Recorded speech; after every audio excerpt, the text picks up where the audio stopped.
আসসালামু আলাইকুম প্রিয় ভিউয়ার্স, রোজমেরিজ বেঙ্গলি রান্নাঘরে সবাইকে অভিনন্দন।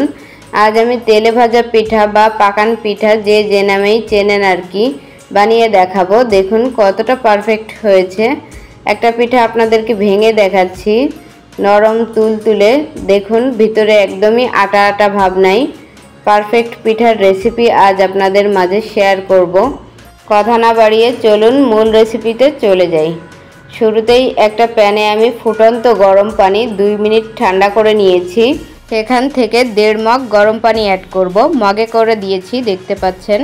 এখন অ্যাড করে দিব 1.5 কাপ চিনি।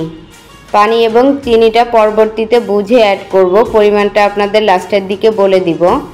1 চা চামচ লবণ দিয়ে নেড়ে মিশিয়ে নিব। পানিটা একসঙ্গে দেওয়া যাবে না, বেটারের ঘনত্ব বুঝে পরবর্তীতে অ্যাড করা যাবে। নেড়ে মিশিয়ে নিয়েছি। এখন আমি ময়দা অ্যাড করে দিব।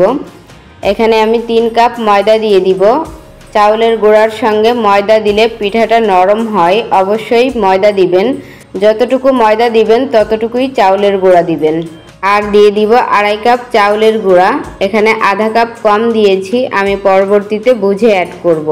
পূর্বের অভিজ্ঞতা থেকে বলছি, 2.5 কাপ পানি, 2.5 কাপ চিনি, 2.5 কাপ চাউলের গুঁড়া আর 3 কাপ ময়দা দিয়ে সুন্দর একটা বেটার বানিয়ে নিতে পারবেন। নেড়ে মিশিয়ে নিব।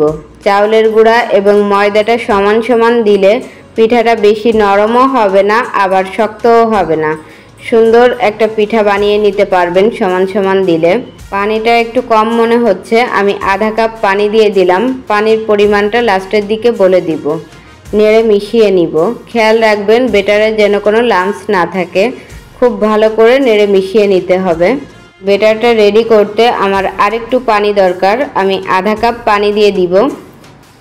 সেই সাথে অ্যাড করে দিব আধা কাপ চিনি দিয়ে নেড়ে মিশিয়ে নিব। মিষ্টিটা আপনাদের টেস্ট অনুযায়ী দিবেন, যে যেমন মিষ্টি খেতে পছন্দ করেন সেই অনুযায়ী মিষ্টি অ্যাড করবেন। ভালো করে নেড়ে মিশিয়ে নিতে হবে বেটারটাকে মিশিয়ে নিয়েছি। এখন আমি গুঁড়া দুধ অ্যাড করে দিব 3 টেবিল চামচ। আপনারা বেশি করেও দিতে পারেন, গুঁড়া দুধ দিলে টেস্টটা খুবই ভালো আসে। অবশ্যই গুঁড়া দুধটা অ্যাড করবেন।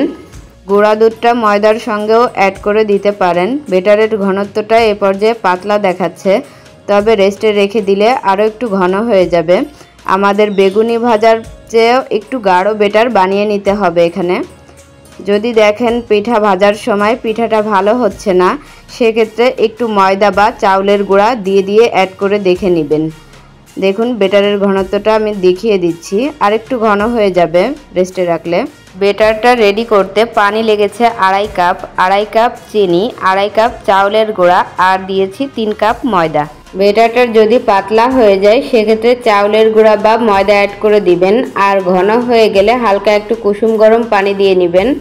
এখন ঢাকনা দিয়ে ঢেকে আধা ঘন্টা রেস্টে রেখে দিব। ফিরে আসছি আধা ঘন্টা পর। প্যান গরম করে নিয়েছি, এখন অ্যাড করে দিব সয়াবিন তেল।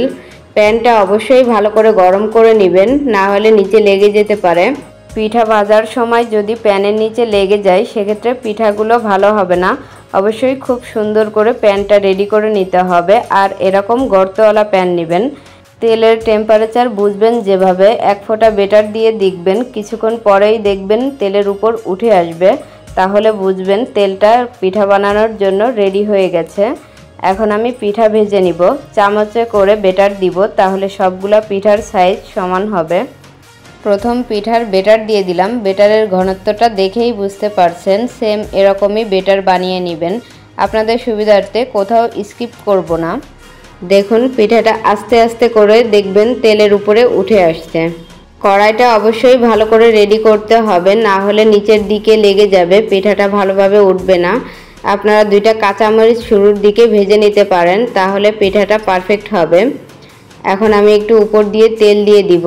প্রথম পিঠা দেখুন কতটা পারফেক্ট হয়েছে, ফুলে ডাবল হয়ে গেছে। আপনারাও এভাবে বানালে আপনাদের পিঠাও এরকম পারফেক্ট হবে। অবশ্যই চুলার আঁচটা খেয়াল রাখবেন, মিডিয়ামে রাখতে হবে। মুরব্বিদের কথা, মিঠা জালে পিঠা হয়। পিঠাটাকে উল্টে দিয়েছি। এখন আমার পছন্দ অনুযায়ী কালার করে ভেজে নিব। আপনারাও আপনাদের পছন্দ মতো ভেজে নিতে পারেন, তবে বেশি কড়া করে ভাজবেন না, সেক্ষেত্রে পিঠাটা শক্ত হয়ে যাবে। আমি প্রথম পিঠাটা একটু স্কিপ করে নাই, সম্পূর্ণ আপনাদেরকে দেখালাম। দেখুন সাইডটা কত সুন্দর খাস কাটা হয়েছে। আপনাদের সুবিধার্থে আমি আরও 2টা পিঠা বানিয়ে দেখাবো। এই পিঠাটা আমি চুলার আঁচটা একটু বাড়িয়ে দিয়ে দেখাচ্ছি আপনাদেরকে। দেখুন চুলার আঁচটা বাড়িয়ে দিলে পিঠাটা কেমন হবে, এজন্যই বলেছি চুলার আঁচটা খুবই ইম্পর্টেন্ট। দেখতে পাবেন পিঠার সাইড দিয়ে কেমন ছিদ্র ছিদ্র হয়েছে। এরকম ছিদ্র ছিদ্র হলে পিঠাটা বুঝবেন যে চুলার আঁচটা বাড়ানো আছে, একটু কমিয়ে দিবেন, আবার বেশি কমানো যাবে না। এই পিঠাটা বানানোর ক্ষেত্রে অবশ্যই চুলার আঁচটা খুবই ইম্পর্টেন্ট। পিঠার এই পাশটা হয়ে গেছে, এখন আমি উল্টে দিব। রেসিপিটা কেমন লেগেছে আপনারা কমেন্টে জানাবেন। ভালো লাগলে আমাদের চ্যানেলটাকে সাবস্ক্রাইব করে পাশে থাকা অল বাটন ক্লিক করে রাখবেন, তাহলে আমি যখনই ভিডিও ছাড়ব আপনাদের কাছে নোটিফিকেশন পৌঁছে যাবে। রেসিপি সম্পর্কে আপনাদের যদি কোনো প্রশ্ন থাকে অবশ্যই কমেন্টে জানাবেন, আমি উত্তর দেওয়ার চেষ্টা করব। পিঠাটা হয়ে গেছে, এখন আমি তুলে দেখাচ্ছি আপনাদেরকে। দেখুন কতটা পারফেক্ট হয়েছে। পিঠার ভিতরে একদমই আটা নাই, কত সুন্দর ফুলে গেছে, আপনারা দেখেই বুঝতে পারছেন। চুলার আঁচটা মিডিয়ামে রেখে আরেকটা পিঠা বানিয়ে দেখাবো, দেখবেন এই পিঠাটা কতটা পারফেক্ট হয়। আপনারা যখন পিঠা বানাবেন চুলার আঁচটা কমিয়ে বাড়িয়ে দিয়ে দেখবেন যে আঁচে পিঠাটা ভালো হয় ওই আঁচে রেখে বাকি পিঠাগুলো বানিয়ে নেবেন। দেখুন পিঠাটা কতটা পারফেক্ট হয়েছে, একদমই ছিদ্র ছিদ্র ভাব নাই। যদি ছিদ্র ছিদ্র থাকে সেক্ষেত্রে দেখবেন তেলটাও বেশি শুষে নেবে। আমি এই তেলেই সবগুলো পিঠা ভেজে নিব, আমার আর কোনো তেল লাগবে না। পিঠাটা যদি পারফেক্ট হয় তেলের পরিমাণটা অনেক কম লাগে। এখন আমি পিঠাটাকে উল্টিয়ে দিব। তেলে ভাজা পিঠা বানানোর ক্ষেত্রে যদি বেটারের কনসিস্টেন্সি এবং চুলার আঁচটা ঠিক থাকে তাহলে সবগুলা পিঠাই এরকম পারফেক্ট হবে। দেখুন ফুলে ডাবল হয়ে গেছে, মিডিয়াম আঁচে এটা ভেজে নিয়েছি, ভিতরে একদমই আটা আটা ভাব নাই। সেমভাবে আমি সবগুলা পিঠা বানিয়ে নিয়েছি। দেখুন কতটা সুন্দর হয়েছে, দেখতেও যেমন লোভনীয়, খেতেও ভীষণ মজা। আমি আপনাদেরকে একটা পিঠা ভেঙে দেখাবো। দেখুন কতটা সফট, ভিতরে একদমই আটা নাই। আপনারাও চাইলে বাসায় এভাবে পিঠা বানিয়ে নিতে পারেন। পরবর্তীতে কোন রেসিপি দেখতে চান অবশ্যই কমেন্টে জানাবেন। ভিডিও দেখার জন্য অসংখ্য ধন্যবাদ। আপনারা সবাই ভালো থাকবেন, আমাদের জন্য একটুখানি দোয়া করবেন। চ্যানেলটাকে সাবস্ক্রাইব করার অনুরোধ জানিয়ে আজ আমি এখানেই বিদায় নিচ্ছি। আল্লাহ হাফেজ।